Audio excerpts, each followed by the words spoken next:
يا جدعان والله والله بجد، ولا تنمر ولا تريقة.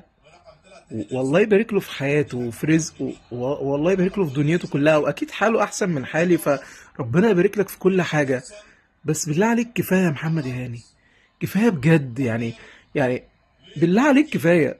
يعني طلع من كام يوم بيقول في تصريح ان انت يعني الناس اللي بتنتقده من ورا الشاشة وكده، انت ما تعرفش انا بضحي بايه عشان اكون في المكان ده.